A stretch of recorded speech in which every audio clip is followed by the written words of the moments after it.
Dr. Hellerstedt is the commissioner of the Department of State Health Services, as well as Chief Nim Kidd, who is the chief of the Texas Division of Emergency Management, as well as Dr. Zerwas, and then, of course, Dr. Marc Boom. Dr. Boom is somebody who has been working in collaboration both with me and my team during the course of the entire pandemic, whether it was hospitalizations early on or PPE early on, or now vaccines, et cetera. And he's been a great advisor, whether it be on the phone, over Zoom, or in person. And I appreciate his leadership, not only for this hospital, not only for this region, but for what he and this hospital system are accomplishing across the entire state of Texas. But more important than all of those people, I want to say a very big thank you to all of the doctors and nurses and to all of the staff who work at Houston Methodist for what they've been able to accomplish as a team. Before you all came in here, we did have a very productive conversation about things like the COVID response and about things like the way the vaccination program is working. We also discussed some lessons learned from COVID to build a healthier Texas as we move forward through the course of this pandemic and, importantly, after the pandemic. And those conversations included issues such as ensuring that we are going to have the capability of maintaining ongoing supply chain availability for PPE in the future, not being caught in the future like we were in the past with having inadequate PPE. We talked about the value that we have come to appreciate by accessing and using telehealth. And we want to continue to expand the use of telehealth as we move forward, both during the course of the pandemic and after the pandemic. Another thing that we need to do as a state, and I know is a big issue here in Houston and in this medical center, and that is to help our fellow Texans deal with the challenges of their mental health needs. There are unique mental health needs as a consequence of the pandemic, but even before and after the pandemic, there are mental health needs that the state of Texas needs to work collaboratively with their medical professionals to make sure that we step up and fully address those mental health needs. Now, I'm proud to say that Houston Methodist is one of Texas's mass vaccination hubs. Their exceptional work has led to their ability to be able to administer more than 4,000 vaccines in a single day at a single location. Houston Methodist has helped Texas become a national model for the vaccination program. Never before in the history of our state have we been able to vaccinate so many people in such a short period of time. And it's remarkable when you think about it, because everybody's talking about are vaccinations, but the fact of the matter is we've been involved in COVID vaccinations for less than 5 full weeks at this time. In that time period, however, we've seen remarkable results, and here I'm getting into the numbers. As of yesterday, make that as of today, the state has distributed 1,725,575 doses that have been shipped to providers.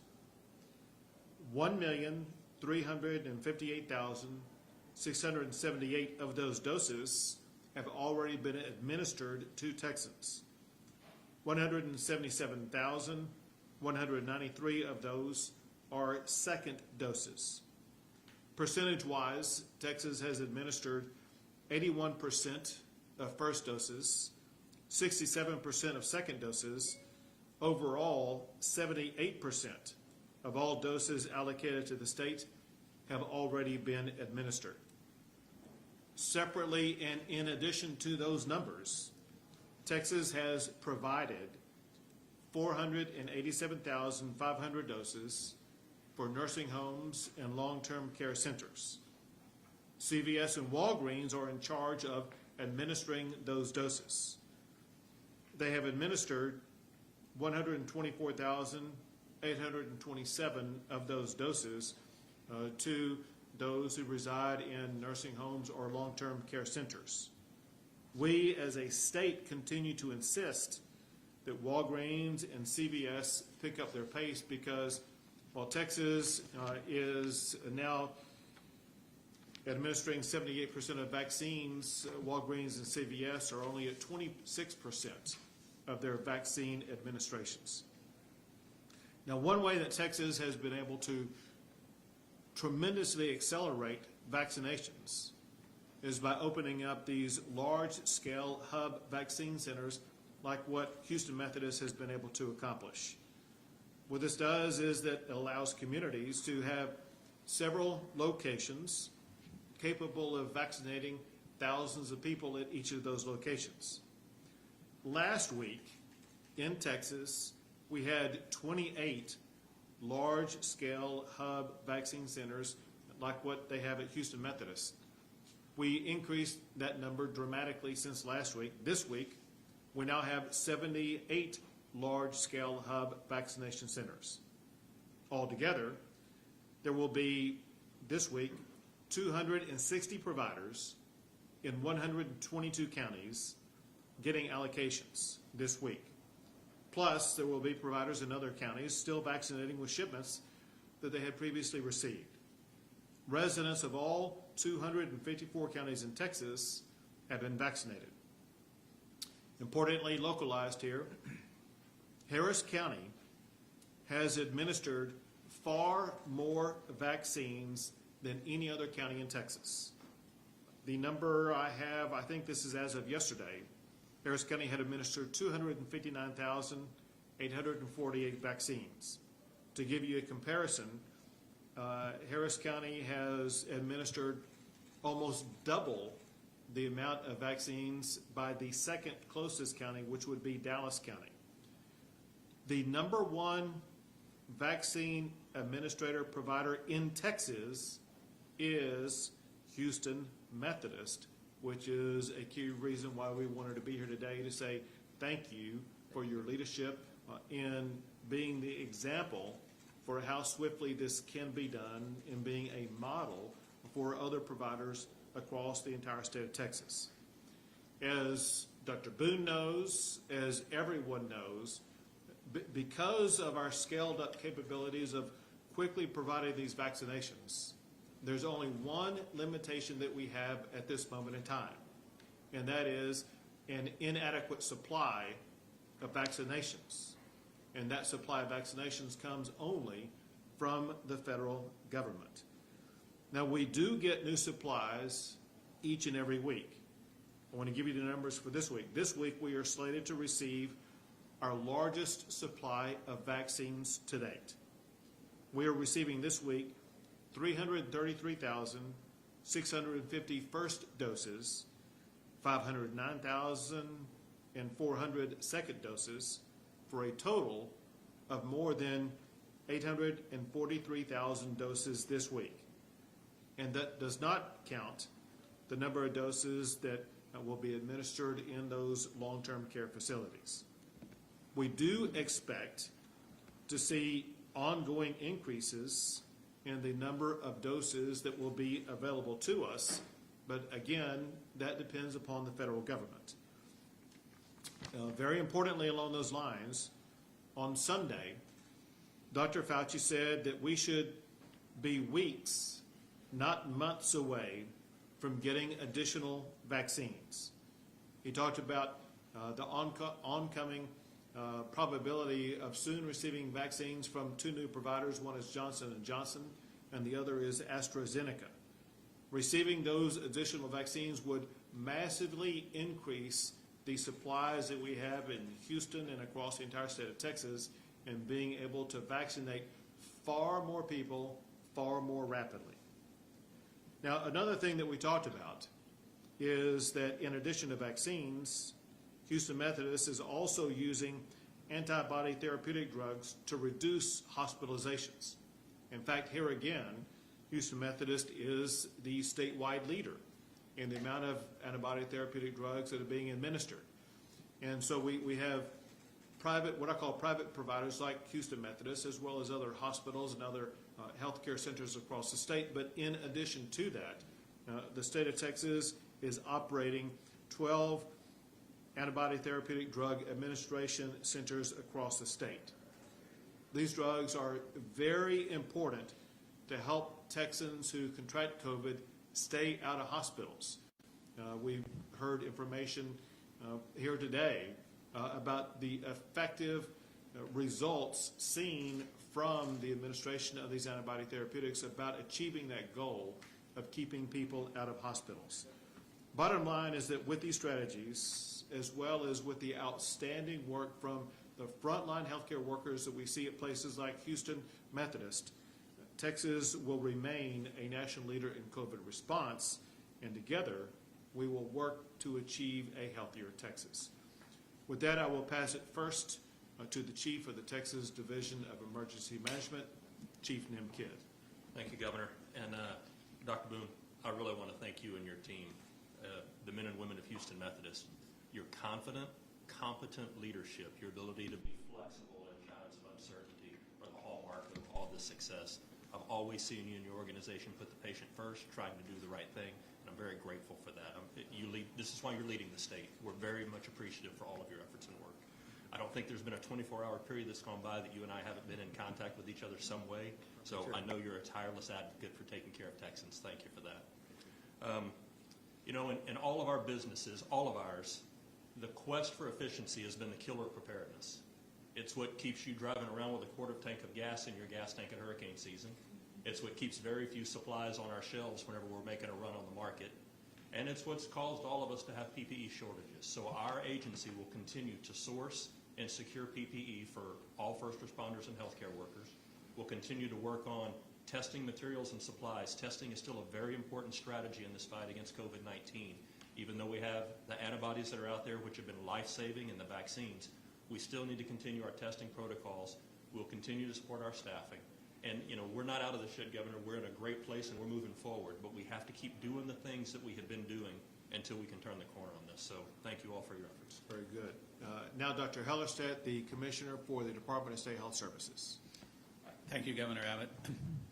And thank you, Dr. Boone, for having us here and getting to meet your team. We had an incredible discussion prior to this news conference. I heard some amazing things. I heard about how an organization that's well-led and extremely well-organized, but has the compassion and has the spirit and the intention to help its community on a large-scale basis. You know, for folks who aren't really familiar with how healthcare is delivered, they might say to themselves, well, of course hospitals can stand up mass vaccination centers, right? Isn't that what they do every day? No, that's not what they do every day. But you see here an example of the kind of initiative and forward thinking that an organization can engage in when it truly has a commitment to the best benefit of the people of its community. And they're not alone. There are other, they work with other hospitals. There are other parts of the state where similar types of collaborations have taken place. That's why we're doing so well. It really is the Texas spirit. It's the spirit of getting together locally and solving problems and getting this solution out to folks. We are very excited about vaccine. We're very excited about the prospect that there'll be more vaccine. As some people have said, it's the first time we really can go on offense, if you will, against COVID-19 so that we can ultimately have a victory. But don't forget, in a battle like this, just because you've gone on the offensive doesn't mean you can ignore defense. You still have to defend yourselves, and that's why everyone in this room who's not speaking is wearing a mask. We need to continue to engage in those infection prevention and control behaviors until we have really finally driven COVID-19 into something in history and we can get on with the way of life that we prefer. Thank you. Doctor. Thank you.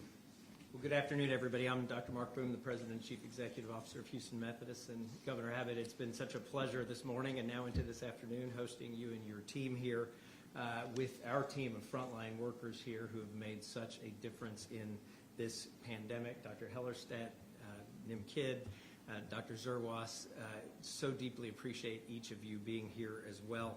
You know, it hasn't been the circumstance I would have wanted, but I've gotten to know the governor and his team pretty well this year, and let me tell you, they've been great to work with. And Governor, I'd like to thank you for your response throughout, whether it was early on getting us PPE, helping us with staffing through the first surge, and now, of course, all the hard work on convalescent plasma and on vaccines.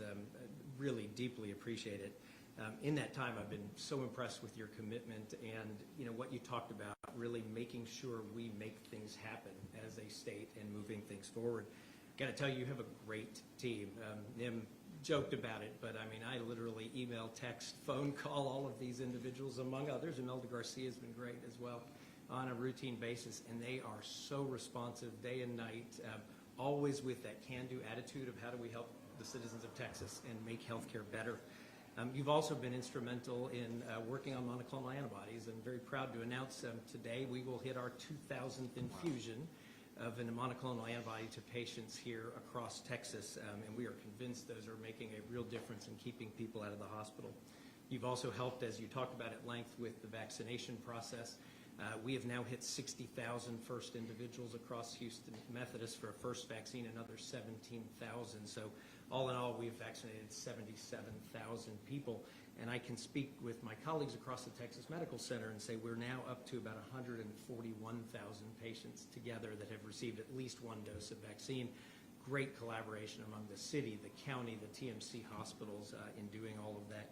Just at Houston Methodist, we have vaccinated people from 712 zip codes across the state. So we're making a real difference across the state. As you said, the rate limiting factor, as I work with the city, the county, other hospitals, is supply. When the supply is here, I'm confident working with all of them, working with our pharmacy colleagues, that we will move things forward greatly. None of this would be possible without your strong leadership. And I have to say, I chair a couple meetings with CEOs across the country, and they're envious of the crisp decision-making, the responsiveness, the flexibility, the focus on execution that's been the hallmark of working with your team. And it's little wonder, I think, that we lead the country as a state. So thank you again, Governor Abbott. And then I want to just wrap up and acknowledge that hospitals really across our state, they've put in one heck of a year, almost a year now, and this wouldn't be possible without the brave men and women, heroic people really across Houston Methodist, across all the Texas Medical Center hospitals, and across hundreds and thousands of people across our state. They're dealing with the highest surges we've seen. They're dealing with convalescent plasma, with vaccination drives, et cetera, and they're answering their calling to healthcare, and we're so proud of each and every one of them for what they do. And then finally, I'd like to just remind everybody, and we heard some of this already, we all need to continue to focus on what we know works while we wait for vaccines to kick in. So we need to be wearing a mask. We need to physically distance. We need to avoid social situations where we let our guard down. And very importantly, everyone needs to run towards this vaccine and get this vaccine when it is their turn. Our physicians, our scientists, others have studied this at length. These vaccines are safe, they are effective, and we stand behind them and will continue to drive that. So thank you, Governor, and thank you to your team. Thank you, Doctor.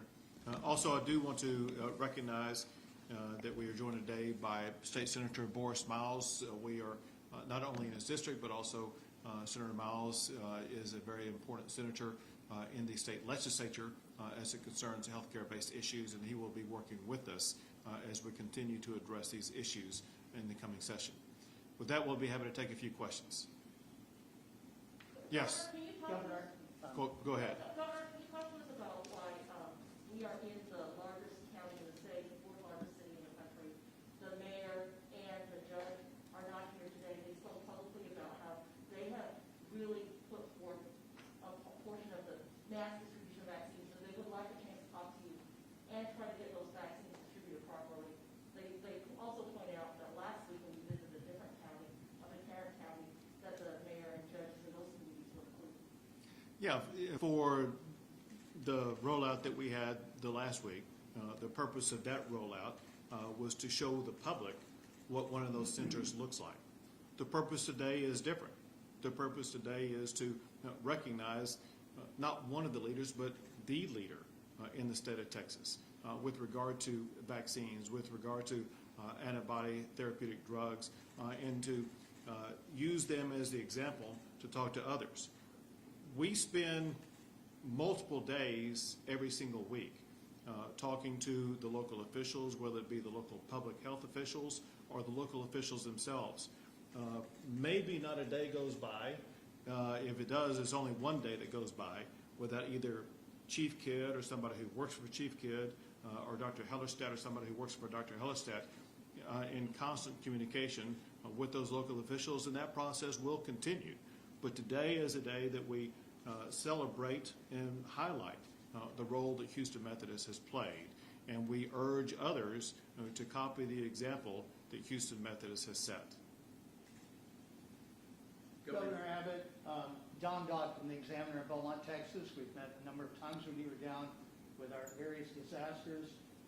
And on December 3rd, you appointed Mayor Becky Ames as, you commissioned her on the disaster task force affecting elderly and disabled persons.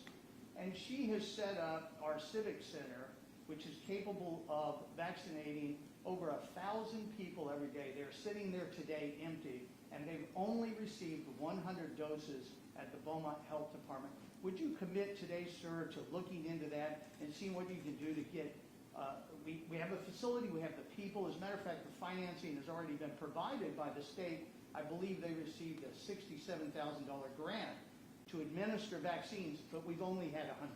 Sure. Could you commit to that for us, sir? Well, I think if you wait momentarily, you're going to get an update.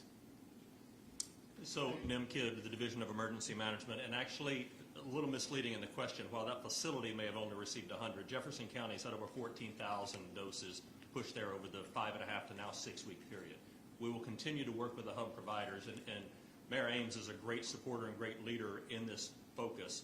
We will commit to continuing to push the appropriate per capita amounts of vaccine across the state that we received. And as you've heard the governor say, those don't come to the state. I think that's a little bit of a misconception. They're not shipped to Texas and then we redistribute them out. Those go straight from the manufacturer to those facilities that, one, have the capability to receive and accept the vaccine, and then two, the ability to administer it like we've been talking about. So once that center is up and running, we hope that those other agencies in the area will work together, because we see mass vaccination centers as the most efficient way to deliver. We'll continue to work with Mayor Ames and her team in order to use the most resources that they have. 2 more questions. Governor, Phil Archer, Channel 2. Are there any plans to make distribution more equitable? Regardless of Houston Methodist success with distributing the vaccine, we're getting calls every day from people who are eligible but can't find it. And we're also noticing that a number of large hospital chains that have been given supplies of the vaccine are limiting, I can't say the word, limiting it to people or patients already in their system. Should they be allowed to do that? Shouldn't that be changed? So I'm going to answer your question, but while you were asking it, I was getting a big head nod no by Dr. Boone. Let me have him answer first. And when you provide your answer, I'm not sure what you were going to say, but if you would share with them what you were telling us earlier. Certainly. About the equitable distribution that you have achieved. Certainly. And then I'll come back and add more. But Dr. Boone has some specific details that respond to your question. Yeah, those equity issues are critically important to us. I mean, as a hospital system, we face social determinants of health and the barriers they provide to good health care every single day. So we've been very intentional about how we cover the population very equitably. So let me walk through how things have happened over the last month. First, we were given the authority to vaccinate 1A individuals. So that was all of our individuals internally working with our physician offices, their staff, and very quickly vaccinated probably 12, 13,000 plus 1A individuals outside of Houston Methodist. So those are fire departments, ambulance, home health agencies, physician office staff, et cetera, throughout our community. Between Christmas and New Year's, we got the green light, which was something we were very pleased from the state to start vaccinating some patients in 1B. The quick, expedient way to do that was to start inviting some 75-year-old plus in our databases. And keep in mind, our databases have the sickest people in them, so we were able to prioritize the people who will benefit most from vaccine. Subsequent to that, we have rolled that out so it's both our patient base and a sign-up process for the community. The challenges we've been talking about is there's not enough vaccines. So give you an example, we opened up a link. In about 8 hours, we had 20,000 requests to be vaccinated, in addition to other databases and other sources we have. And that obviously is way more supply than we're getting right now. What we did very intentionally is we are looking zip code by zip code. We work with the UT School of Public Health. We've identified zip codes that are more socially vulnerable with lower socioeconomic status, high levels that are below the federal poverty line, zip codes that are high affected by COVID and look at some of those areas and essentially almost double invite into those areas to try to drive vaccine uptake in those hard-hit areas as quickly as we possibly can. We've also worked with federally qualified health centers, Vacino, El Centro de Corazon, Legacy, Hope Clinic, and many others in the future. I know our colleagues across the Texas Medical Center are doing the same. The fundamental issue right now, as we've all talked about, is there's not yet enough vaccine to get to every 75-year-old or every 65-year-old, so we're working very hard to do that as equitably as we possibly can. As I mentioned a little earlier, we've covered 712 zip codes that have had a person receiving vaccine, so this is a very wide and far distribution that we're doing. And go ahead. I'm sorry. I was just going to add, in your question, you mentioned hospitals. The fact of the matter is, in many, maybe most locations across the state of Texas, it's the local public health authority that's leading these mass vaccination sites, making sure that it is done in as equitable fashion as possible, but working to achieve the goal that was set out by General Perna when he, a week before we received the vaccines, set out the standard that we were expected to achieve. And that is one thing, and that is to save lives. And that's exactly why we identified the population base that we have identified to be the first to receive the vaccines, and because if you just look at the math of it, the people who are most likely to lose their lives because of COVID are either those who are age 65 and older or those under the age of 65 who have other chronic health care conditions that would make them susceptible to losing their life because of COVID. And I can tell you for a fact that in region after region across the entire state of Texas, whether they are local public health authorities or hospitals or other healthcare providers, they are keenly focused on achieving that common goal, and that is to do as much as possible to save lives. If I may redirect to the doctor. Dr. Boom, Doctor. Dr. Boom, Houston Methodist has a footprint internationally, and your database also has patients who have visited your facility from other countries. What measures are in place, or are there any measures, to prevent anyone who is in your database who is from another country to not receive a vaccination, or have you invited people from other countries, neighboring nations, and have they received the vaccine? To my knowledge, we've not done that. We've been focusing on inviting people that are in our database. We're able to look at age. We're also able to then look at obviously many other risk factors, and so we can identify the people who will most benefit in terms of turning down the terrible death rate, turning down the terrible outcomes of this, and then again, we are doing that broadly across our community. So we have vaccinated, as I said, across the state of Texas, but it's really been focused on people who are coming to us from across the state of Texas. Of course, oftentimes I think I see a zip code. For example, in Austin, most likely that's somebody who's living with family here that's getting care here in our community. I'm very confident that we've got a very fair process and an equitable process, and we'll keep driving forward as fast as we possibly can, but we need to continue to get more vaccine. Is there any preventative measure, Governor, for anybody from outside the state of Texas who might be within a hospital database as a past patient to be invited and get the vaccine? It's clear that the vaccines that the state of Texas has are the providers in the state of Texas. Those vaccines are intended for Texans, and the expectation is to accomplish that goal. That's it. Thanks, guys. I would like to follow up. Any more questions? Thank you. We're done with the Q&A. I'm sorry. Excuse me, may I speak? Sorry. We're done with questions. May I speak, please? Can I ask a question? Can you address that briefly? You said the security? Yeah. Just real quick. Listen, the Texas Department, and I'm speaking on behalf of you're talking about Texas-based question or U.S. Yes, So Texas, capital. right, and so the Texas Department of Public Safety is very professional, and they deal with challenges like this all the time, and all the time they work in collaboration both with federal officials such as the FBI as well as local law enforcement, and they share information, and they are absolutely on top of any potential threat.